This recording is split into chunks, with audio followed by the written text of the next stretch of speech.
Not all Yu-Gi-Oh! Archetypes are made evenly, as it would seem as of late. You know, I make this video because we just had Armed Dragon support come out yesterday morning. Now, I'm glad, don't get me wrong.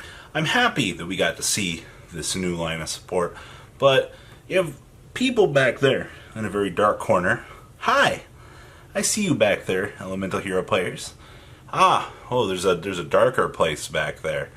Oh, we'll talk about that in a second. Show some love in this video, like the video, comment, make sure you subscribe, and let's dig on into this discussion, shall we?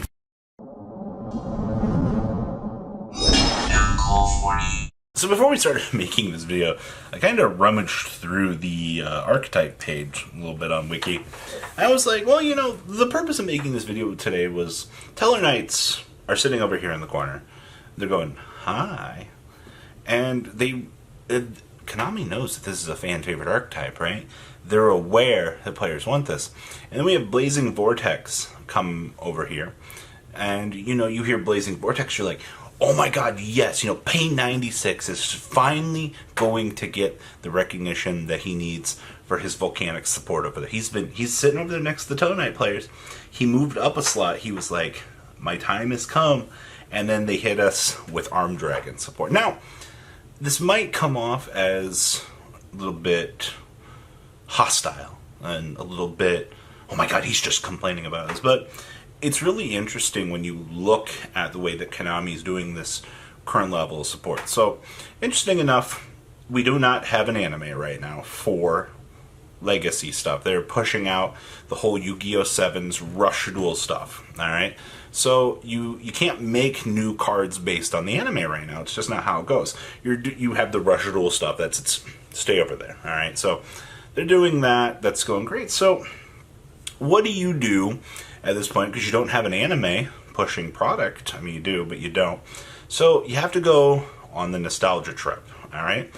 Rise of the Duelist brought us Gaia support, alright? A lot of players were excited for this. You know, granted, it wasn't amazing, but this was Konami. They stepped on into the room and they're like, what can we do to bring back the classic players? They know Blue Eyes and Dark Magician support will sell product. Don't get them wrong, they know this. But they're like, we need to bring back in old players. We need to expand on this archetype. So they did this. Next set, they approached it a little bit differently. They were like, Phantom Knights, Infernity, alright? Well, they saw that Infernity, oh, people love Infernity. So, Infernity, it wasn't on like the grand scheme of everything else, but they knew the players wanted it. So we approach Blazing the new set, and we're like, alright, we've approached Gaia, we've approached Infernity. We didn't make a lot of new cards for Infernity, we can revisit that later, but we know that players like this old nostalgia redos. These retrains are great, they're a huge upgrade to their older counterparts. What can we do here for this to continue on with our IP? And they're like, Manjome Thunder, Chaz it up, alright? So, everything's said and done at this point. I think that the upgrades for Armed Dragon support, the nostalgia trip I heard from the player base, they've been very local about this. They're vocal. They're excited for these new cards. Alright, I'm happy with this. Alright, I really am. This also brings us down the paradigm right now of the new support, level support, by the way. Horus, the Black Flame Dragon retrains. Konami basically said, let's look at these level monsters. Alright, these level monsters, they're good. They're interesting in terms of a development. I like what they could do with this, but we can speed this up. We can give these monsters effects that will basically redeem you for this, and we can build around the archetype here and go, hey, you can support this new archetype. You can play these with your old ones. You can have your cake and you can enjoy it, alright? It's great. So that's basically what it feels like they did. So Konami took one of the oldest, worst gimmicks in the game, which was level monsters. We revisited it in a way to, one, recap our lost audience, the players that love Chaz, love, you know, Manjome Thunder, and we got to bring them back in. Nostalgia bait, check. Redoing the old level archetype and making it more acceptable, check. Alright, And we were able to produce an entire new set and encompass everything. Good job, Konami. Now, on that note, alright, you can bet your butt going forward that Konami is going to continue to revisit these archetypes, probably for the next 2 years, I would suspect, until we get to a new anime. But that's a story for another day, alright? That'll be a sub-discussion video at some point. So, we've going down the nostalgia bait here. So when you look at Stellar Knights were a fan favorite. They're aware. They know that Stellar Knight players, you gave frickin' Musketeers a Link 1. Alright? You're aware of what your player base wants. We do have the next power-up pack coming, where we're talking about cards getting potentially 2 to 4 new cards. Alright? And maybe, at this point, they've dubbed some of these archetypes to be a little bit more needy than others. I think that it's very interesting when you look at the scope of development about how they approach these packs. I think that's probably the most interesting part about this, is you clearly have the OCG over here pulling data from their player base.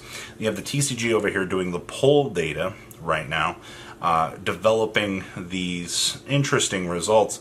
And yes, remember, the OCG does think about the OCG player base first, alright? If the OCG wants Morphin sleeves, they're going to get those Morphin sleeves, alright? The TCG is like, we want Shape Snatch sleeves. We know get Shape Snatch sleeves. That's how it works. Sacred Beast was a huge player in the OCG.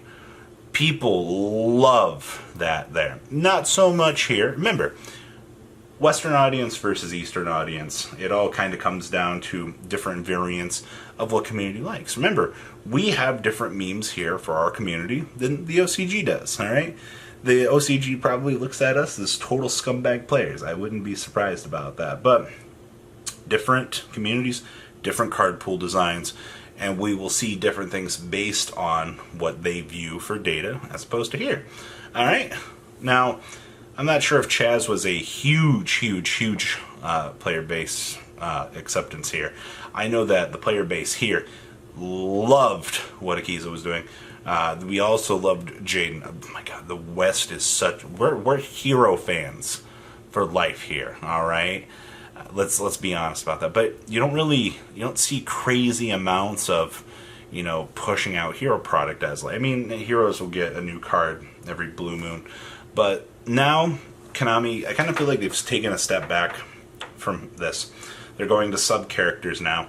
We're in GX right now. We're revisiting GX for these power-ups. Kind of felt like we went to 5Ds. We did go to 5Ds for a little while. Now we looped back around here and we're like, we're going to power up all of this. I'm happy with this, like I said. I'm happy to see the level monsters are getting retrains.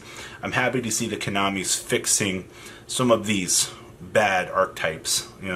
Union monsters needed a huge power-up. Oh my god, like that was bad. Konami needs to go revisit Gemini yet again. Don't get me wrong. They tried to fix Gemini with the last Warrior structure deck. Total huge failure, by the way. They just looked at that, they're like, there's nothing we can do here. And they threw it back in the corner. Now, Toon would be another cool thing I'd like to see get updates to. Everybody and their mother wants to see new Toon support. I get it, alright? Toons are also another huge fan favorite, alright? They really are. But why print it now? There's no point, honestly, alright? And it's the same reason why I kind of think that Stellar Knights will get support at some point, but not on the level that others are now. Konami's holding Blue Eyes and Dark Magician support, and to a lesser degree Toon support, because they know whenever they print it, it's going to make them cash. Alright? It doesn't matter to the competitive player base if we think that Dark Magician support is awful. Your casual player base, they spend as much money as you do on sealed product, which is where most of the money is for these stores. They're going to have all these kids just absorbing all these... They're like, hey, Dark Magicians. Alright? People connect with the nostalgia bait. It's there.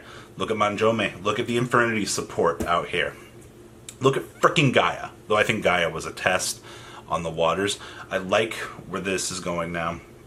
I just want to know why in the back corner of the room I see Pain 96 staring at me in my dreams, going, hey Robbie, hey, Hey buddy, where's my volcanic support? You said it would be here, alright? Thank you, patrons, for making the ride never truly end. Without you guys' support, well, I would probably be doing Truffle Shuffle videos for a living. Guys, please check out VanCole40 for all of your Cardfight Vanguard content brought to you by MCole40. And if you are looking to pick up singles, check out mcolegames.com for your trading card game needs. Thanks for watching, everybody.